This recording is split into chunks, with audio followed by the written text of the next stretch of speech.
Hello everyone, good morning সবাইকে। আজকে হচ্ছে জামাই ষষ্ঠীর আগের দিন। তো সকালবেলা উঠে দেখছি এরকম বাইরে বৃষ্টি পড়ছে। বৃষ্টি দেখলেই তো মনটা একটু কেমন হয়ে গেল, কারণ আজকে মেয়ের তো এক্সাম আছে আর তারপরে আমাদের বোলপুর যাওয়ারও প্ল্যান আছে। তো যাই হোক, এখন আমি মেয়ের টিফিন করছি। মেয়েকে আজকে রুটি দেব। অন্যদিন ময়দা মাখাও থাকে, কিন্তু আজকে সকালে আমি মেখে তারপরেই রুটিটা বানাবো। আর কালকে রাতের একটু তরকারি আছে, তরকারিটা কালকে রাতেরটাই দেবো আমি। বৃষ্টি দেখেই মনটা খারাপ হয়ে গেল এই কারণ কি, যদি এইভাবে বৃষ্টি পড়তে থাকে তাহলে হয়তো বোলপুর যাওয়া হবে না। জানি না, হয়তো বেলার দিকে বৃষ্টিটা ছাড়তেও পারে।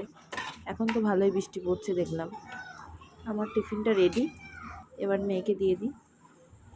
মেয়েও রেডি হয়ে নিয়েছে, রেনকোট পরে, বাবা রেনকোট পরিয়ে দিয়েছে। টমি বসে আছে গেটে, সকালবেলায় চলে এসছে আমাদের বাড়ি বেড়াতে।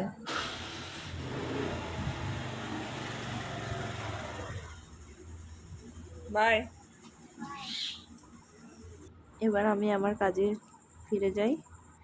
মেয়ে বেরিয়ে না গেলে কাজ হয় না। এখন আমার জলখাবার রেডি, এবার আমি একটু জলখাবার খেয়ে নেব। এই যে মেয়ের ময়দা দিয়ে করে ফেললাম আমি লুচি, আর সঙ্গে তরকারি। দেবাশিস অবশ্য লুচি খায় না, ও মুড়িই খাবে, তাতে যতই বৃষ্টি পড়ুক যাই হোক না কেন। চললাম এখন মেয়েকে নিতে। দেবাশিস বেরিয়ে গেছে যেহেতু, সেজন্য আমাকেই নিতে যেতে হবে। এখন বৃষ্টি পড়ছে বলে স্কুটি নিয়ে বেরোলাম না, ছাতা নিয়ে বেরিয়েছি। মেয়ের স্কুলটা যেহেতু বাড়ি থেকে খুব একটা দূরে না, ওই জন্য হেঁটে যেতে অসুবিধা হয় না। 1 কিলোমিটারও নয়, 1 কিলোমিটার থেকে একটু কম মেয়ের স্কুল, খুবই কাছে। হঠাৎ 4টের সময় বিকেলবেলায় এই দিদি, দীপদা, বাবু, চিনি সব এসে হাজির আমাকে সারপ্রাইজ দিতে। যেহেতু কাল জামাই ষষ্ঠীতে যাওয়া হবে না বলে সেটা ভেবেই তো বসেছিলাম। তো ওরা তো কিছু বলেনি, হঠাৎ করেই চলে এসছে আমাকে নিতে একদম ইলামবাজার। ওরা ডাইরেক্ট কলকাতা থেকে ইলামবাজারেই এসছে। তো ফাইনালি আমরা বেরিয়ে পড়লাম। এবার গিয়ে মাকে সারপ্রাইজ দেওয়ার পালা। কারণ কি, মাও জানে না, মাও ভেবেছে আমরা কেউ যাব না। যেহেতু সবারই স্কুল চলছে, দোদনের স্কুল চলছে। এই জাস্ট কিছুদিন আগে দিদি গেছিলো বোলপুর থেকে। তো এখন এই 1 সপ্তাহের মধ্যে আর কারোরই যাওয়ার প্ল্যান ছিল না বোলপুরে। না না, সিটে জায়গা নেই তো গাড়িতে, তোরা একটা সিটে 3 জন বস। তো পেছনে এত সিট আছে, একে পাঠিয়ে দাও।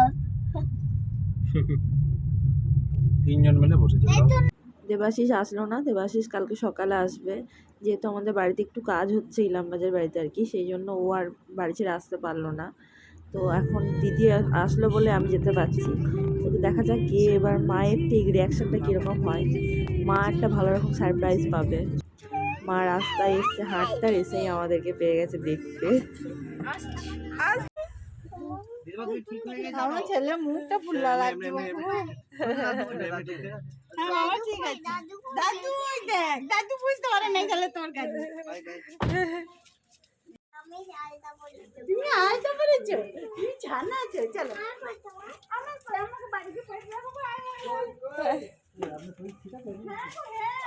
তুমি নাতিকে ভুলে গিয়েছো। ভুললে হবে না, আমার নাতি আগে সবার আগে আমার নাতি। হ্যাঁ তা বললে হয়। বাবার বাড়ি এলেই যেন শরীর অসুস্থ হয়ে যায়, তো আমি রেস্ট নিতে শুরু করে দিয়েছি। কিছুক্ষণ রেস্ট নিয়ে উঠে গিয়ে দেখি মারা সব এখানে গল্প করছে, বাবা এখানে বসে রয়েছে। ওরা ভাই বোন এখানে বেশ আসর জমিয়ে ফেলেছে।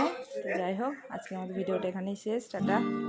কি হলো, বন্ধ করে দিলি কেন? কর। তুমি ভিডিও নিয়ে চলে এলি তো।